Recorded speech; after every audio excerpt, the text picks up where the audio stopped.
गरीबों के पास बहुत बड़ा हथकंडा है, वो है तालीम। अगर वो इस पे ध्यान दे दे तो मैं समझता हूँ कि एक जागरूकता आ जाएगी। जैसा कि मऊ में आप देख रहे हैं कि बहुत सारे लड़के ऐसे हैं जो गरीब घर के हैं, लेकिन जब उनकी कार उनके दरवाजे पे आती है तो लोग पूछते हैं कि ये कौन है, तो पता चला कि ये IAS। कहने का मतलब ये है कि साल भर में अगर 10 लाख या ऊपर का काम हो जाता है उसमें, तो इनकम टैक्स डिपार्टमेंट से उसमें नोटिस आ जाती है। अगर कोई टर्नओवर इतना कर लिया तो उसको नोटिस आती है। इसी तरीके से करेंट अकाउंट है, उसमें 50 लाख या उसके ऊपर का अगर टर्नओवर होता है, डिपॉजिट होता है, क्रेडिट होता है, तो उसको भी नोटिस आती है। इसलिए साल के आखिर में एक मरतबा हमको अपने करेंट अकाउंट और सेविंग अकाउंट को देख लेना चाहिए। अगर वो लिमिट से ज़्यादा है तो उसका रिटर्न टैक्स भर करके इनकम टैक्स ऑफिस में जमा कर देना चाहिए। इसलिए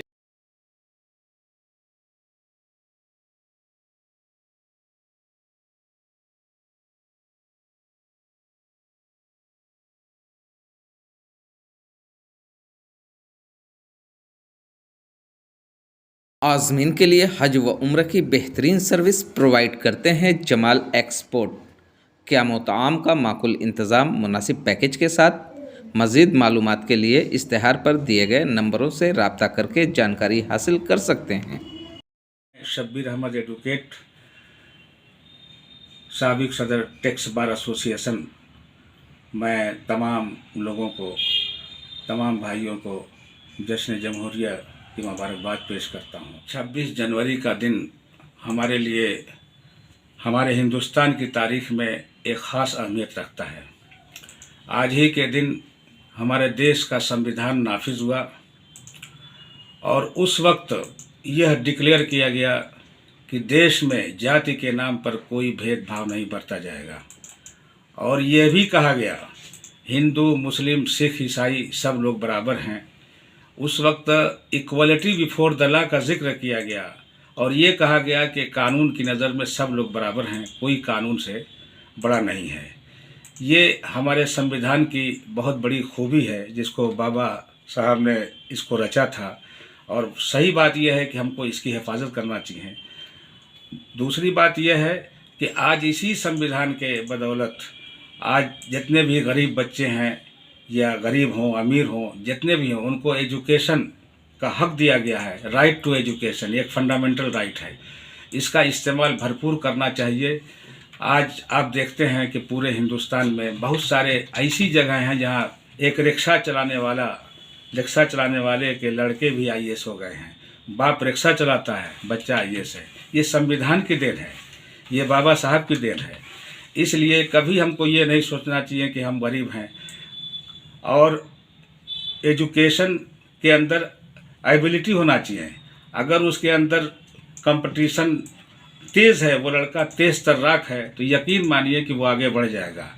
इसलिए आज मैं इस बात पे जोर दूंगा कि तमाम लोग तालीम की तरफ ध्यान दें, चाहे वो गरीब हों या अमीर हों। इसलिए कि अमीर आदमी कितनों ही काम करेगा वो बड़ा आदमी होगा। वो IAS और IPS नहीं बन सकता, वो बड़ा अधिकारी नहीं बन सकता है। इसलिए हम चाहते हैं कि गरीबों के पास बहुत बड़ा हथकंडा है, वो है तालीम। अगर वो इस पे ध्यान दे दे तो मैं समझता हूँ कि एक जागरूकता आ जाएगी। जैसा कि मऊ में आप देख रहे हैं कि बहुत सारे लड़के ऐसे हैं जो गरीब घर के हैं, लेकिन जब उनकी कार उनके दरवाजे पे आती है तो लोग पूछते हैं कि ये कौन है, तो पता चला कि ये IAS अधिकारी है। तो इससे हमको पीछे अपने को डर नहीं पैदा करना है। खौफ बहुत ख़राब चीज़ होती है।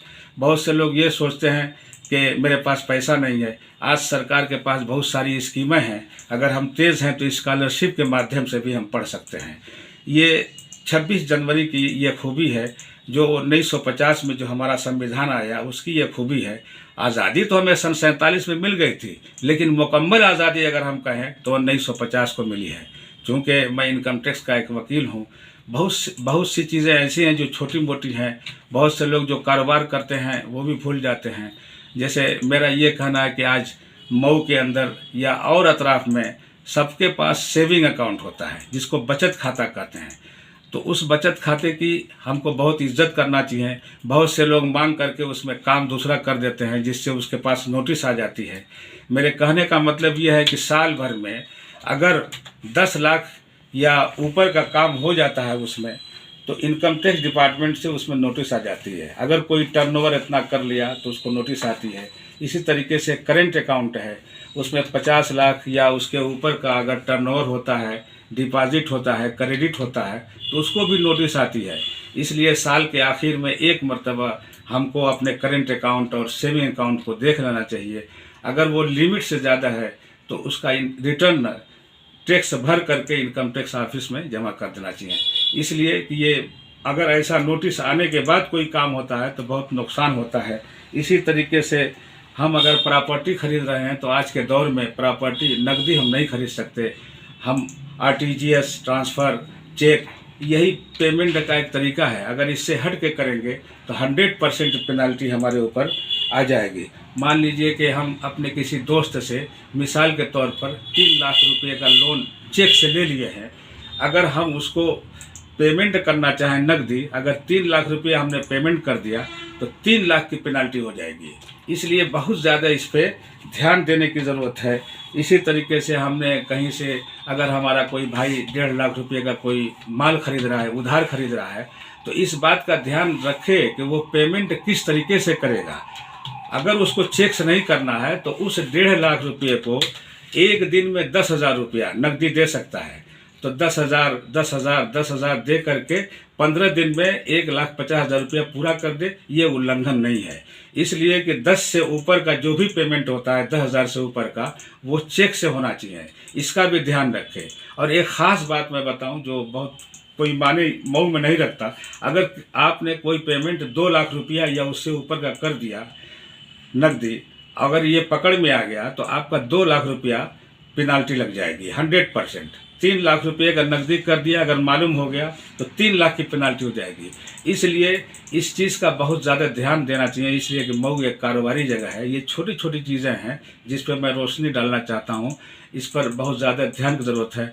मैं आखिर में फिर एक मरतबा 26 जनवरी की तमाम लोगों को मुबारकबाद पेश करता हूँ, इस उम्मीद के साथ कि लोग खुशहाल रहें, अच्छे रहें और दिन दूनी रात चौगुनी तरक्की करें।